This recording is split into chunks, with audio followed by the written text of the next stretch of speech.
So I'm Rene Quashie, as Jen said. I'm the Vice President for Digital Health at the Consumer Technology Association. We are the largest technology trade association in North America. We have about 1,300 member companies, 80% of whom are small businesses, 20% of whom are some of the largest global brands you've heard. You heard some of the names in the previous panel. Two distinguishing features we have. Number one, we are a standards development organization. What does that mean? We develop industry standards. There's probably no piece of consumer technology that has not been touched by one of our standards. The one we always cite to is look on your phone. Some of you flew in, airplane mode. That's a CTA standard. Yesterday, I was watching a show and it was a British show. It was in Welsh. I didn't understand a word about what was going on. So I hit closed captioning. That's another CTA standard. And so we've been developing standards for decades. We have 35 in the healthcare arena, including AI, digital therapeutics, step counting, sleep, and on and on and on. So I'm very happy to be here with this esteemed panel. Amy is doing double duty.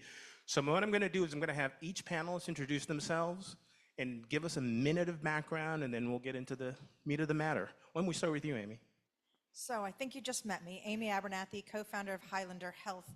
Previous roles, I was Principal Deputy Commissioner at FDA, I was President at Verily, and Chief Medical and Chief Scientific Officer at Flatiron Health, and I'm an oncologist by background. My name's Annie Tilton. I am also a physician, and I'm here as the lead for Oura clinical outcomes research. So if you're not familiar with Oura, they're the company behind the Oura Ring, which is a leading wearable that measures over 20 different health metrics and generates scientifically backed insights to help people live healthier lives every day.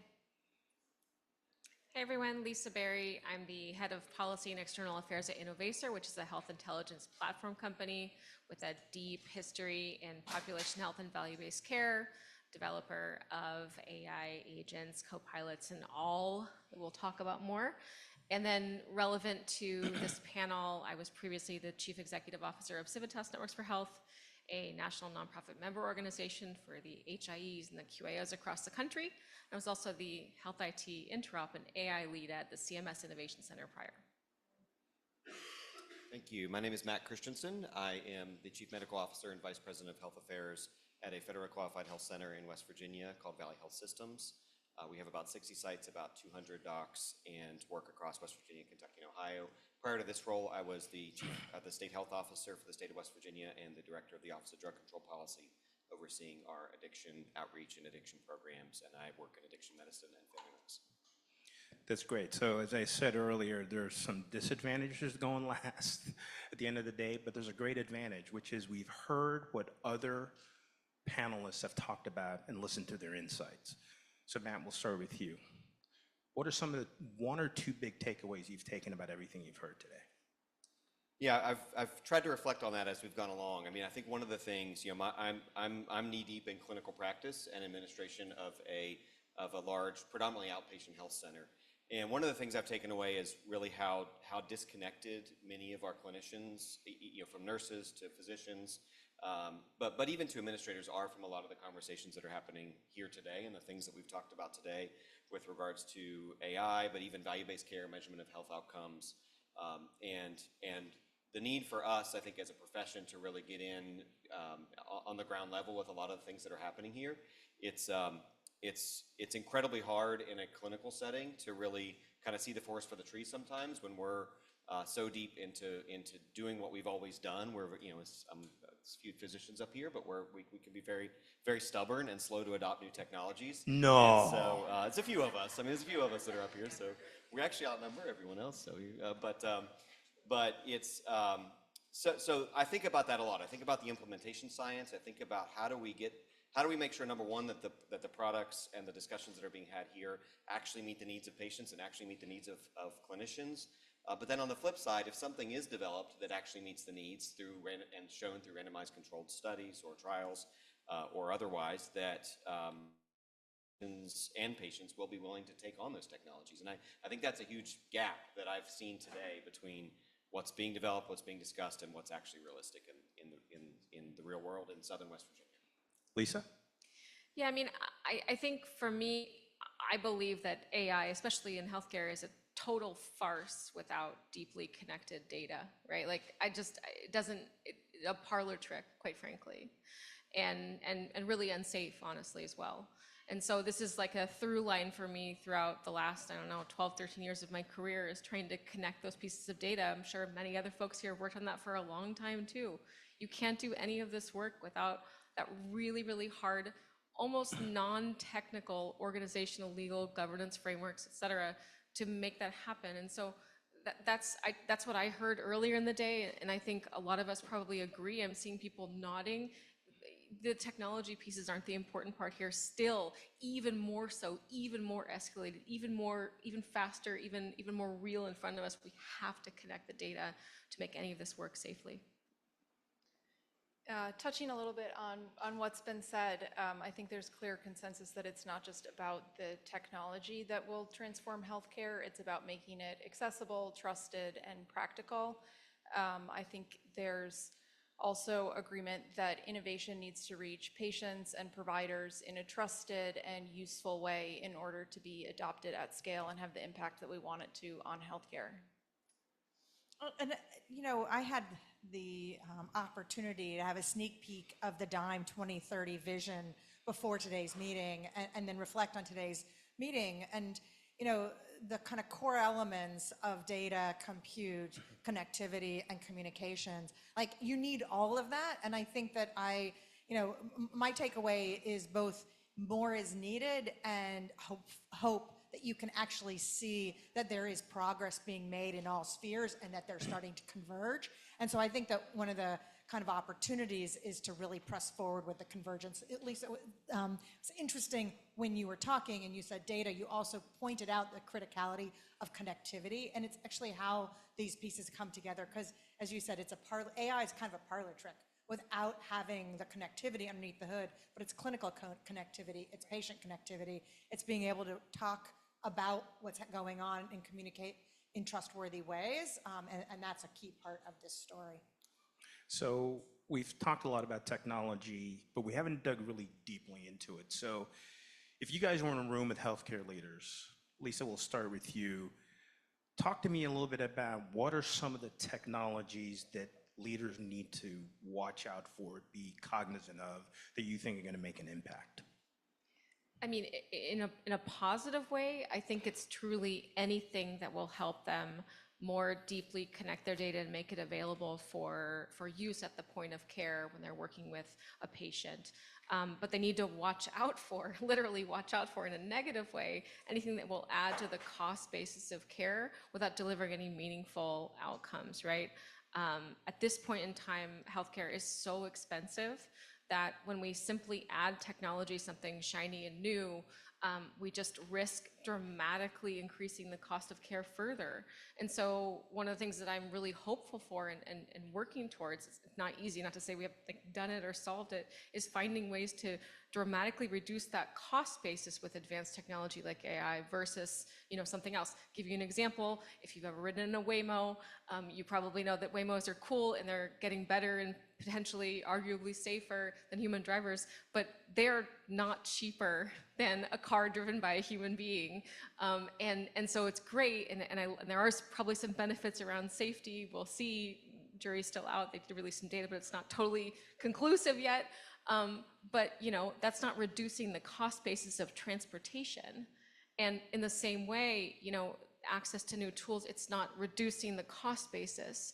And now, of course, when I say reducing the cost basis, what's that cost? It's human beings. So we also have to be careful with that because people feel weird about that for legitimate reasons. So I really think we have to find ways to have technology that is deflationary, and we haven't gotten there yet. So I would say, watch out for shiny things because they very likely will increase the cost basis of care.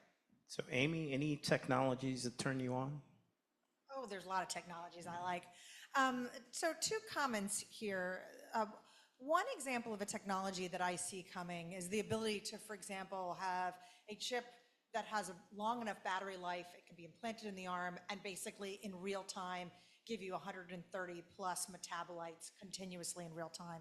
Think about that sort of real-time continuous laboratory information working in the same way that right now you get continuous glucose information. So you only get one data point, Maybe now you pair that with your mobility information, sensor data, but you've got continuous laboratory data.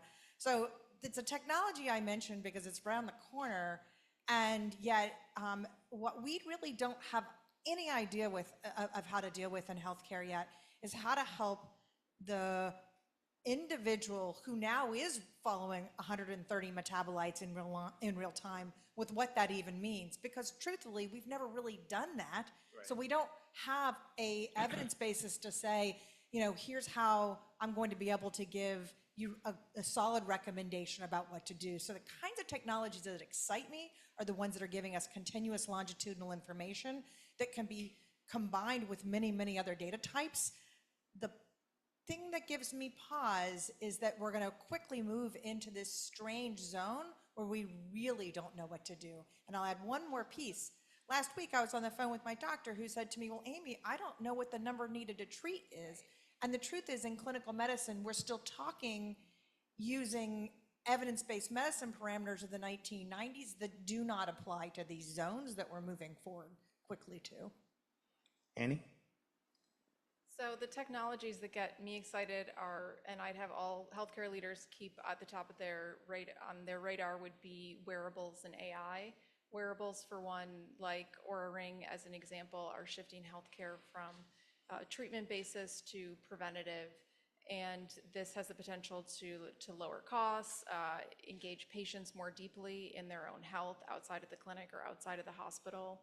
On the AI side, we're moving from predictive models to multimodal agentic systems that can support patients and providers in between visits, providing more information to make care-based decisions and building a more continuous system, delivering more personalized medicine while maintaining privacy. And I think what's especially exciting is the convergence of wearables and AI. Oura is one good example of that with our Oura Advisor feature that really works as a doctor in your pocket. So it takes all the continuous data and signals and makes sense of those in easy to use, actionable insights that can help providers make timely, highly personalized decisions. So Matt, you have a different perspective running FQHCs. Is your answer a little different than what we've heard? Absolutely. I think when I think about technology, I think about what will make our lives as clinicians better able to use this massive amount of data that we've been collecting over decades and not been able to do anything with, and actually use that to inform our point of care delivery of services. And you know, some of that overlaps with some of the previous speakers as well. But you know, I think about our EMRs, which slow us down. They cost us a whole lot of money. They're very inefficient.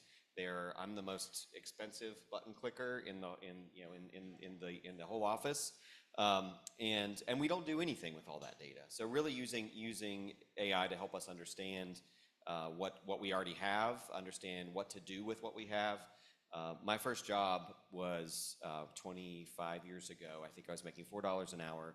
Was doing this miraculous thing that didn't need Wi-Fi, didn't need electricity. It's called a paper chart, but it was always available, and even when the power went out, and finding patients who hadn't been seen for 3 years and taking it off the rack. Now a lot of my time is spent searching back through people's charts, trying to find that colonoscopy record that is to put it into our so that we're compensated for that and get credit for that in our value-based payment program. Very similar job, it's just harder now, and that's all eminently automatable. I shouldn't be doing that, and it's something that AI can help us out with quite a bit. So I look forward to seeing how that works and that rolls out. Really, in the short term, that should happen, in my opinion, in the next couple of years, if not sooner than that. But yes, different approach, I think, but very focused on the efficiency that we've been promised for a long time with EMRs that I don't think we've seen yet. One of the advantages of working at CTA or going our big show CES is that you get to see technologies used in other industries that you can't even imagine being used in healthcare. One example is 15 years ago, if I had said virtual reality, augmented reality, you would have thought gamers, right? But now it's increasingly being used in healthcare. So I would like the views of the panel on let's call them adjacent technologies. Are there adjacent technologies you're excited about that are not currently being used in healthcare, but could be? Amy? So I'm going to give you two. So one is being tested, especially in Asia, which is robotics to solve for many nursing needs. So essentially, automated nursing at the bedside, doing some of the basics to allow then people to solve for more of the very human elements of nursing. And so when I first thought about robots as nurses, I was like, no way is that possible. But then actually when I went to Asia and I saw how nurses were doing some of the basics of bringing things to the patient's bedside, getting set up to turn patients, et cetera. I thought that was quite compelling. The second technology is something that's also starting to become possible, and that's that actually we're starting to see the intersection between space and medicine. Think about it. We already now have 90-year-olds going up into suborbit. As we start to think about individuals who aren't perfect human specimens going to space, we're going to need to think more and more about how to provide medicine for people who are going to space, let alone if people go to Mars. And very excited about the number of new innovations that are going to be needed in order to accommodate the changes that are going to be needed for space medicine. In fact, there is a conference in Boston, first ever space medicine conference, I think, in October. So we're on our way. Wow. Can anybody top that? I have a typical kind of contrarian view. Price transparency, number one, like being able to see what something costs before you buy it. That would be novel in healthcare. That would be novel in healthcare. Yeah. To be fair, there are some regulatory changes there. In that, especially like in the pharmacy space, there's sort of a real-time benefit requirement that's coming out, but it's been a long road, very long road with many twists and turns, and we still don't have the ability to know how much something is going to cost in healthcare. And I understand, of course, the reasons why, and I understand the multiple different types of payers, but I'm guessing most people here have more and more of a quote-unquote high deductible health plan where you are in fact responsible for that first dollar up to quite a lot of money, and therefore you are in fact paying and you still have no ability to know how much it's going to cost. That's number one. And then I would say, questionable how great it is, but I do fly on a lot of planes, and deregulation of the airline industry made available, economy class on airlines and dropped the prices there. So maybe some more deregulation. Wow. Not exactly technologies, but Not I get new where you're going. technology. Not new, but Payment, understanding how much to pay, that could be technology. yeah, that could be. Anybody else want to weigh in? This feels far less exciting compared to those examples, but one that I can think of, just like robotics transformed surgery and made it safer and more precise, I think always-on continuous sensors will reshape healthcare and healthcare monitoring.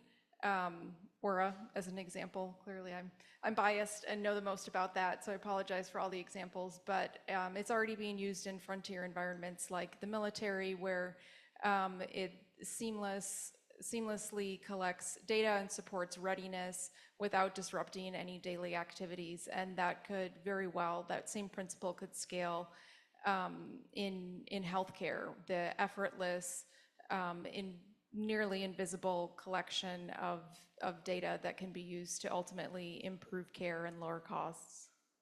Amy, you were going to weigh in. I'm going to throw one more out at you. So one of the things that came up in 2 panels ago is clinical evidence generation. So our development of our understanding of safety and effectiveness of medical products, which the demand for evidence generation is going up, not down, especially as we have all the AI products and other products come to the fore. And I think we're going to see more and more innovation in that space as well. This is a core focus of Highlander Health and how we invest both nonprofit and corporate investments.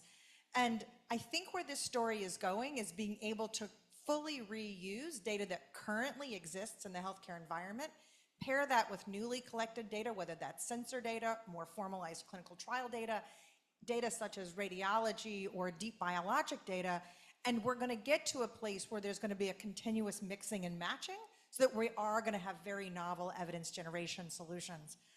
I will play out that I keep thinking about it as the Spotify for our evidence generation in the future. You know, you never think about the fact that when you listen to your playlist, Elvis Presley was recorded in a different time than Red Hot Chili Peppers, and a different time than, you know, somebody from 2024. And yet when you listen to that playlist, there's algorithms going on in the background that are continuously equalizing all of that so that you can listen to your playlist all at one time. And I think that's where we're going in healthcare data too. There was also the example earlier on the panel about bringing in cellular technology into all these systems that could easily be a major upgrade for all of them. Yeah, we were Around just sensors. talking about that with Karen from Verizon over there. Hey, Karen. So let's go back to technology we talk about all the time, generative AI. So Matt, this is for you, particularly where you sit. How will Gen AI evolve from chatbots and co-pilots to actually help clinical decision making?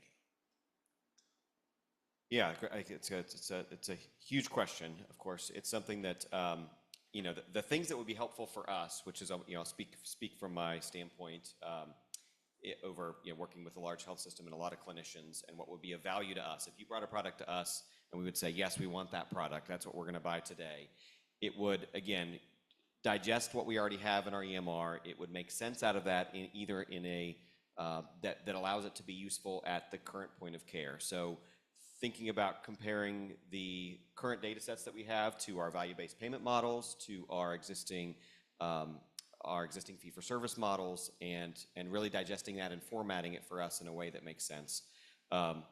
It's overwhelming. I think I spent 45 minutes just the other day seeing a primary care patient and going through all of our ACO measures and trying to make sure that I had them all logged with the appropriate diagnosis code to get our HCC score up, and it is.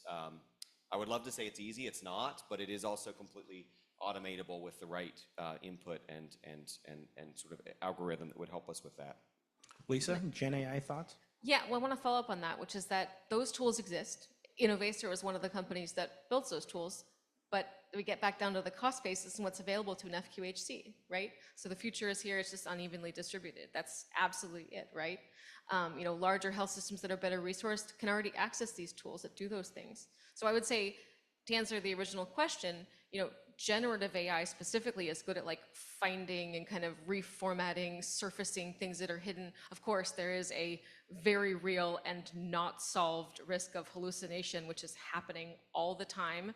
You know, at Innovaccer and companies like us, we try and sort of balance that by using a whole variety of different language models, small, large, different tools to check and double check and compare against. But it is absolutely a problem that the industry hasn't solved yet. So Gen AI is good at like those sort of finding things, you know, finding insights in big amounts of data or reformatting it into a phrasing or a language potentially, or something that might be appropriate for a particular type of patient or clinical situation. That's great. But then there are also all these other kinds of AI that are also really, really important for this world that we use, you know, predictive models, other kinds of things that we do in processing massive amounts of data. But I would just say, like, those things are available, and they need to get to more and more physicians and clinicians and practices who are going to be spending all that time going through all those data. That will save time and allow you to potentially see more patients or provide better longitudinal, high-intensity care, right? Annie, Amy? Yeah, building on what the other speakers have said, I think generative AI will never replace, but enhance clinician expertise. And it can make sense of data and surface insights that clinicians don't have the ability to see or otherwise might miss, from early illness detection to personalized recovery needs. So it won't replace clinician expertise, but it can certainly augment it. It won't replace it. Are we sure it won't in 10 years, given developments? And if not, well, the good doctor, of course, disagrees with this premise. So we'll keep him out of it for now. But any thoughts about 10 years from now? Could you see a scenario where a lot of those decisions that doctors made today are not made by a human? I think there will always be, I think it was mentioned in the last panel, a human in the loop. I think there's just so much nuance in medicine and so much patient context that the human could be in the loop less and less, but I think a doctor will still be involved. I know we've got a lot of doctors here. Amy, I'll get back to you in a second, but Matt, you shook your head vigorously. Why? So I think the real business model, and some people here might work for these companies, so you can tell me if this is true or not, behind ambient AI, ambient dictation or AI, is not that you're saving me time as a clinician. It's that you want to know what I do when I hear what the patient tells me. And you are digesting that, and you are taking that data and putting, when patient says X, Y, and Z, Dr. Christiansen does A, B, and C. And that is, a lot of what we do is algorithmic. I think it is somewhat, there is a lot of there is a human connection piece. I think the only thing that will prevent that as all these technologies mature over time is policy and regulation, if that's where we want to go as a society. But I think a lot of the things that we do could be cheaper to be done. It's incredibly expensive to come see me relative to using a chatbot. Again, it's got to be validated, but again, I think that's the desire of many companies that are getting into this space. Amy, reaction, and then Lisa. Reaction. Why don't you react? Okay, let me react really quickly. As a society, unless we are willing to very, very quickly change the entire way that we train and prepare and pay for and bring in doctors and other advanced clinicians in the system, then it's going to happen because we don't have enough people, enough human beings. We don't have a good way to train or bring them onto the system, and we have an artificial cap on the number of doctors that can be added to the system at any point in time, whether it's through immigration or through our current system, whatever it is. So if we're not willing to do that as a society, then that is what's going to happen by the nature of not having enough clinicians, physicians in the world. Amy? So we also are seeing a natural decomposition that's happening within healthcare. My daughter, who is 23, goes to the CVS Minute Clinic. She goes to One Medical. She can do her lateral flow test for COVID or flu. She also, and she understands how to do all of these things. She also interprets her Apple Watch and her Oura Ring, and she's making a number of different clinical decisions that she is now needing to do in partnership with an AI, because right now there's not a traditional medical figure that fits into that story, especially for a 23-year-old. So as that 23-year-old becomes 33, 43, has a family, and gets older, you're going to start to see if her generation, if not all the rest of us as well, start to shift how we deliver healthcare. So sticking with you, Amy, in the last panel you moderated, the term agentic AI came up. So before I ask you a little deeper question, what is agentic AI?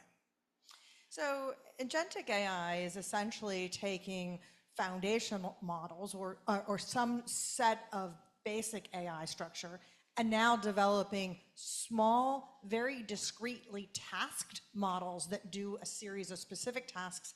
But then agentic AI is then asking those smaller models that are tasked with a discrete action, a discrete task and action, to now work together in concert to try and deliver on a larger action. So a very, in the Microsoft annual press day, I can't remember what they call it from Microsoft, but there was an example of agentic AI for tumor board where different agents went out, and this was from Stanford, and one was tasked with going and finding the path report information. One task was tasked to go to radiology, another one was tasked to go and get the next generation sequencing details, and then ultimately work those details together from the agents to come up with a recommendation at tumor board. What's interesting is that example came from Stanford, and when you ask those agents to repeat the task 1 minute later, they don't give you the same answer. Interesting. And so one of the important things is agents, as they work in current foundational models in Gen AI, those agents are essentially coming up with the very new response and output in that moment for each time that they're delivering on the task. And so one of the challenges in agentic AI is every agent is doing something specific, and now they need to come together, and that may not give you the same outcome every time, and consistent outcomes are one of the key things that we look for in healthcare. So Lisa, I know you probably want to weigh in here. Do you see compelling use cases for agentic AI? I mean, we see that it's really important, just as Amy was saying, to have an appropriate framework to govern and orchestrate those agents. I think there are lots of different use cases, right?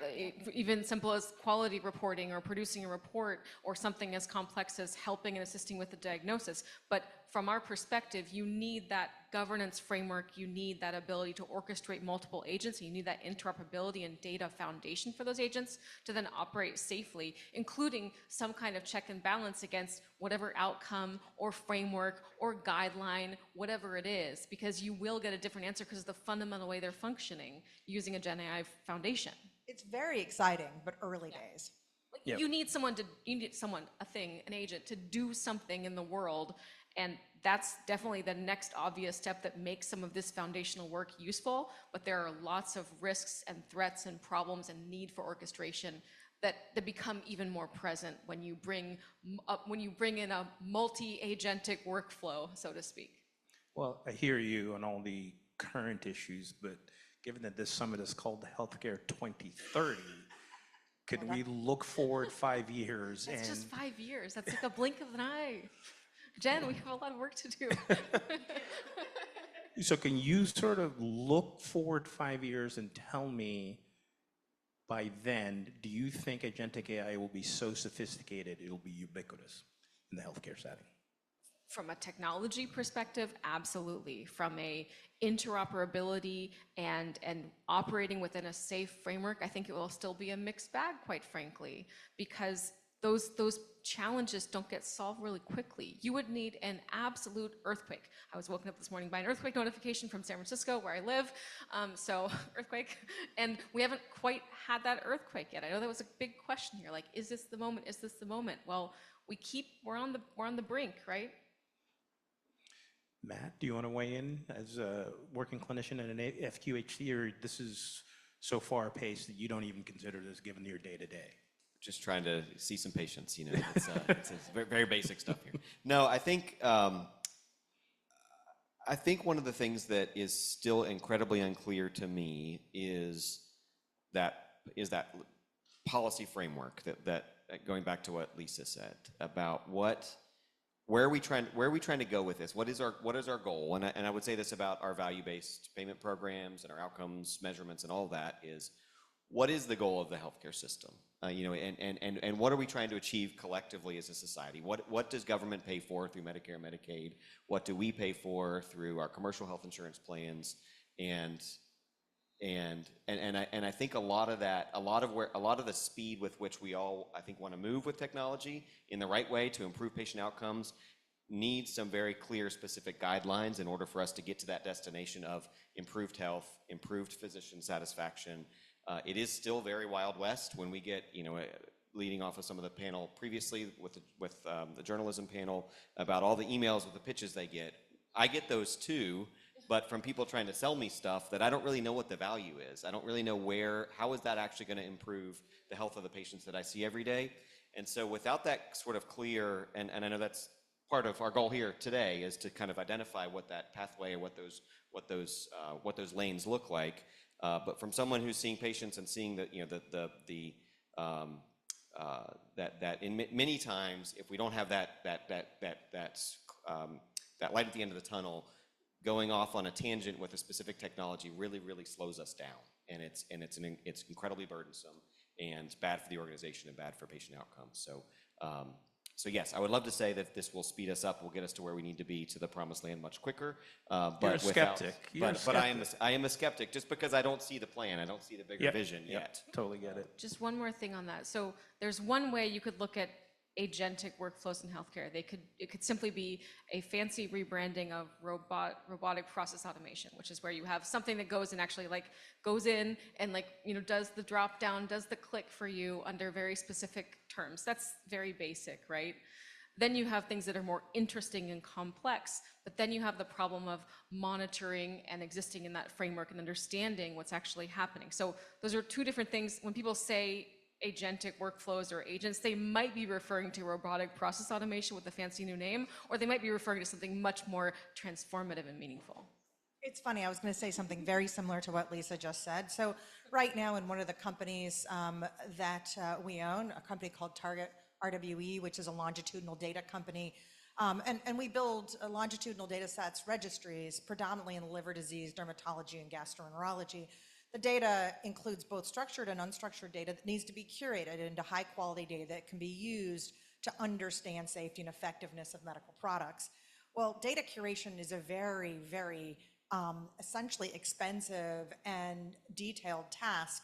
And being able to first leverage humans to curate data, for example, understand what a detail means in unstructured documents and turn that into a structured data point, such as does this person smoke or not. Once you've done that with humans, you can now start to figure out how do you use, for example, an LLM to look for smoking status. As you now have the labeled data to then train and cross-check, you now have your smoking status LLM. You might then have your LLM that is doing another detail around data curation, such as this is an adenocarcinoma of the lung, and now start to amalgamate across all of these different small LLMs that are doing data curation into a larger data set. And so there are places in healthcare right now, such as data curation, where there's a lot of work happening that are teaching us basically the how-to, both in how to leverage agents and also what are the processes that we need to do to cross-check and evaluate performance across time. The problem is that every use case is different. So what we do in workflows in the clinic versus what we do in data cleaning versus what we do in discovery of new drugs, actually each requires us to think differently about how we cross-check the output of the work. I want to get to a question on clinician burden, but Annie, I wanted to talk to you. Both you and Amy talked about wearables and sensors and the rest of it. And isn't one of the problems today is a lot of that data is not integrated into EHRs, is not integrated into payer systems. Talk to me about 2030. How is all this information and this ecosystem going to be better integrated into our healthcare system? Yeah. Yeah, I think we're moving towards all of this data being tightly woven into the healthcare continuum for patients. That might look like education between visits. For providers, that's biometric data and insights flowing seamlessly into treatment plans and workflows. For payers, that could be the ability to leverage real-time data to decrease unnecessary hospitalizations. I think it's not just a 2030 thing. I think we're already there. There already is some integration. We have a long way to go based on the potential and the capabilities, but I think it's definitely coming. That things like wearables are moving from being consumer devices to being embedded in the healthcare infrastructure. That's great. So Matt, back to clinician burden. We've been talking about a lot of these tools, and you sort of touched on it in some of your answers here. Walk us through how you see these tools affecting what you do on a daily basis. And if it is a burden, what are we going to do to alleviate some of that burden? Yeah, I think a clear example is ambient technology, which has been shown to reduce documentation time, pajama time, improve clinician satisfaction, among others. And so it's something that our docs are very excited about, and we've gotten really good feedback on. The other is, I kind of think we're at a phase now where we've got these EMRs, which have developed over the years and are getting better and better, but are still fairly clunky and require lots of clicks. That we might be towards the end of maybe the equivalent of the flip phone era, and maybe maybe the iPhone of EMRs is going to come out. But I really think on the back end, it's going to be the data, but really that user interface is what needs to change. I would love to see in 2030 an EMR that I don't have to touch, that I could go in and I could see some of the relevant data before I go into the room, that displays it in my customized format. I go in and talk to the patient and I leave, and again, a lot of this is already available, but it still needs a lot of fine tuning and tweaking to make it so that it is less work and that the burden is lower, and there are no significant hallucinations that result in a lawsuit or whatever it may be. So those are all things that we worry about. But I do think there's a lot of hope now with regards to all this data that we've been collecting over the past 2 decades and really making it usable and relevant to patient care. Great. Now, we're running short on time, so I would like to spend the next 4 minutes or so with each of you spending a minute talking about where you hope we're going to be in 2030 and where you actually think we're going to be in 2030. A minute each. Amy, why don't you start us off? So since my day-to-day is focused on how do we dramatically accelerate clinical evidence generation, I hope that what we're going to see is that the time from needing to understand the answer to a clinical research question to getting to that answer is reduced by 50% or more by 2030 because we have gotten better at using available technology and because we have really updated our study designs and methods, and we've also updated our conversations with FDA and regulators. Where do I believe we will be in 2030? I think we will be 80% of the way there. We will still be really sort of trying to knock down the last mile questions, but I believe with my soul that we really can see progress in the next 5 years. Wow, optimistic. Annie? When I think of healthcare 2030, I'm thinking of, I think I alluded to this at the beginning, but it's not just about whether technology will advance, it will advance, but it's can we take that technology to make healthcare more human, to make it more accessible, to make it more practical and personalized, and whether we can get there, I do think we can get there. I think there's a long way to go integrating the technology with what it can do and what we'd like it to do, and things like regulations and just logistics. But I think we can get there, maybe not by 2030, maybe by 2035. Oh yeah, I'll take the extra 5 years. Yeah, you're not allowed to take the extra 5 years. That's not healthcare 2035. Lisa. I definitely want to see the future that Matt's talking about. I do, and I would really love to just start from the beginning and rework all of these workflows from the ground up, not from a paper basis, but I don't think that's going to happen. I think the best we can hope for, which is okay, is that EHRs, for example, and other systems of record are just that. They're file servers, and we can build and deploy all kinds of front-end technology on top of that, whether that is your, fully voice-based, all the information given to you up front, exactly how you want to see it, however that is, whatever is personalized to any physician or clinician or person who's caring for somebody else. So I'd love to get to just a full rework of the system. That's not going to happen in 5 years or 10 years. What I think we can get to is relegating EHRs and systems of record to be file servers and building, the best-in-class front end, whatever that needs to be, really quickly with the technology we have and that's coming out in the next couple of years here. Matt, bring us home. Will I get booed if I say taking those 3-year paper charts off the file folder and putting them in the? No, you can get booed.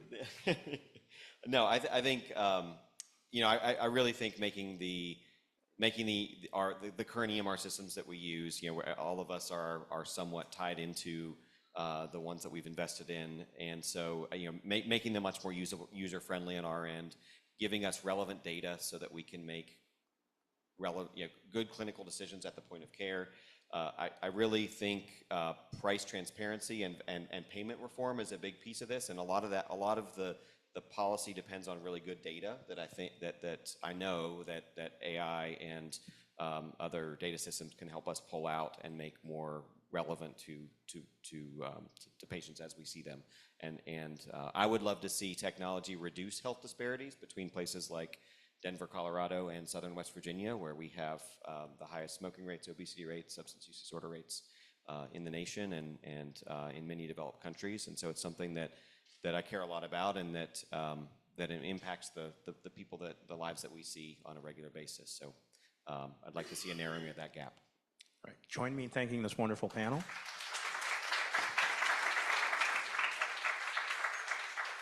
And we're going to close it out with our wonderful host, Jen.